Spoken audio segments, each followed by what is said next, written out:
Bismillahirrahmanirrahim. Alhamdulillah wassalatu wassalamu ala Rasulillah amma ba'd. Teman-teman sekalian yang dimuliakan Allah Subhanahu wa taala, hendaklah kita senantiasa bersyukur kepada Allah Subhanahu wa taala dengan limpahan nikmat yang Allah Subhanahu wa taala telah berikan kepada kita. Terlebih lagi nikmat bicara. Yang dengan itu kita dapat menyampaikan apa yang ada terbetik dalam hati kita, kemudian kita dapat menyampaikan apa yang kita inginkan. Kemudian kita dapat berbicara, menyampaikan apa yang kita lihat, apa yang kita rasa kepada lawan bicara kita. Hal ini patut untuk kita syukuri. Allah Subhanahu wa taala mengatakan, Ar-Rahman 'allamal Qur'an, khalaqal insan 'allamahul bayan.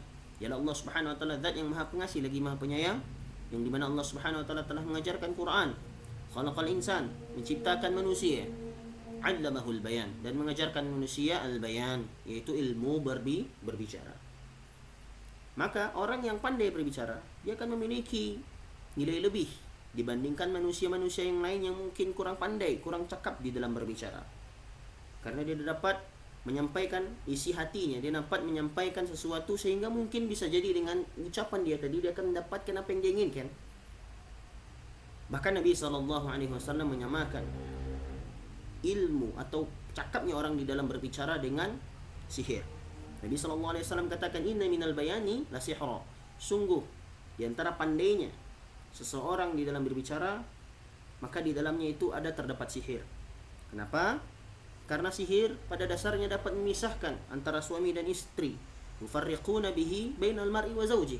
Mereka dapat dengan sihir tadi memisahkan antara pasangan suami istri yang mungkin saling mencintai. Maka kalau begitu pula bisa jadi sesuatu yang benar tergambarkan salah disebabkan seseorang yang pandai berbicara tadi, ataupun sebaliknya, sesuatu yang salah bisa tergambarkan benar bagi seseorang ketika yang menyampaikan pandai di dalam mengolah kata-katanya. Maka teman-teman sekalian, hendaklah kita yang ingin menyampaikan syariat Allah Subhanahu wa taala cakap di dalam berbicara, sehingga yang kita sampaikan adalah sesuatu yang benar, akan lebih yakin lagi orang yang mendengarnya. Karena sesuatu yang salah saja bisa dianggap benar oleh seseorang dikarenakan cakapnya yang menyampaikan di dalam mengolah kata-katanya. Maka apalagi sesuatu yang disampaikan adalah sesuatu yang benar, ditambah lagi yang menyampaikan pandai di dalam menyampaikannya, maka lebih tertancap lagi, lebih diyakini lagi oleh orang-orang yang mendengarnya. Maka di dalam ilmu bahasa Arab itu ada namanya al-fasahah wal balaghah, kefasihan dan juga balaghah. Balaghah di dalam berbicara. Maka kita akan bahas di sini terkait tentang al-balaghah, yaitu seseorang yang berbicara sesampai-sampainya dia di dalam berbicara. Maka al-balaghah di dalam bahasa artinya adalah al-usul wal intiha, yaitu sampai dan selesai dia di dalam berbicara, tidak terputus-putus pembicaraannya, dan juga pembicaranya sangat dipahami oleh lawan bicara. Adapun secara istilah, maksud dari balaghah ialah mutabaqatuhu li muqtadal hal, yaitu sesuainya kalam atau ucapan yang timbul dengan tuntutan kondisi pada waktu itu. Ma'a fasahatihi, di samping fasihnya kalam tersebut. Maka kita akan bahas, berarti di sini ada dua hal yang harus diperhatikan di dalam balaghah, di dalam balaghahnya kalam seseorang. Yang pertama adalah sesuainya kalam yang keluar dengan tuntutan kondisi. Tuntutan kondisi di sini bisa dilihat dari segi waktunya dan dari segi tempat ataupun dari segi lawan bicaranya. Tidak akan mungkin teman-teman berbicara sesuatu yang informal di acara yang formal. Tidak akan mungkin teman-teman berbicara sesuatu yang vulgar di acara yang sifatnya formal. Teman-teman dituntut untuk berbicara sesuatu yang formal, tapi teman-teman berbicara dengan bahasa-bahasa pasaran. Tidak akan mungkin.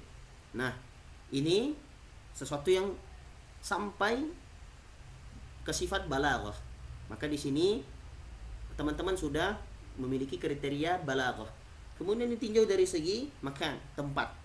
Teman-teman juga tidak akan mungkin berbicara kepada lawan bicara di tempat yang harusnya teman-teman tidak membicarakannya, teman-teman bicarakan. Contoh, ketika teman-teman ta'ziyah, tidak akan mungkin teman-teman berbicara yang akan menambah kesedihan dari Ahlul Bait.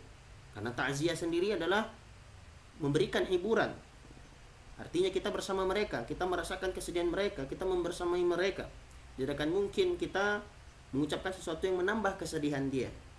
Apalagi kita menampakkan kegembiraan kita di depan mereka sehingga menambah kesedihan mereka sebagai ahlu bait.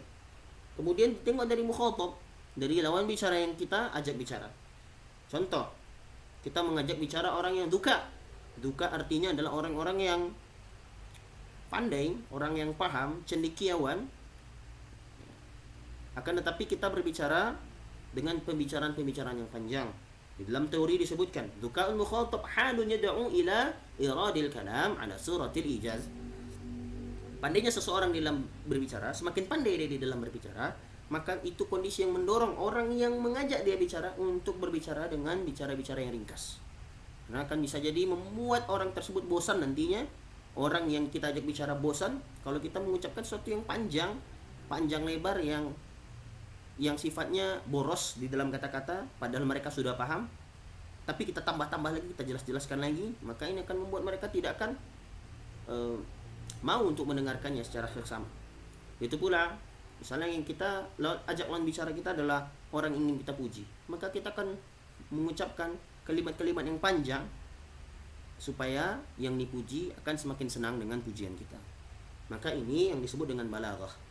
Kemudian di samping itu teman-temanku yang dimuliakan Allah Subhanahu wa taala, ada namanya fasahah, ya, fasih. Maka di samping tadi kita melihat kondisi-kondisi yang ada sesuai dengan tinjauan-tinjauan yang ada tadi, kita juga melihat apakah pembicaraan kita itu kalimat-kalimat yang kita pakai adalah kalimat yang fasih. Nah, maka fasih itu ditinjau dari 3 hal. Yang pertama, dia salamatuhu minat tanafur. Ya, selamatnya kalimat tersebut dari tanafur. Tanafur itu artinya sesuatu yang membuat seseorang lari dari kalimat tersebut. Bisa jadi susah untuk diucapkan. Karena mungkin kalimatnya berbelit-belit. Jadi kalau teman-teman menggunakan kalimat-kalimat yang berbelit-belit, bisa jadi itu tidak masuk ke dalam kategori fasih. Kemudian yang kedua, itu haruslah dia berada di aturan-aturan atau susunan-susunan yang tepat, bukan dha'fut ta'lif, susunan yang lemah. Artinya kalimat yang teman-teman bangun adalah kalimat-kalimat yang sesuai dengan susunan nahwu yang ada dan susunan tersebut masyhur. Susunan tersebut masyhur di kalangan orang-orang yang kita ajak bicara. Ini juga kategori fasih.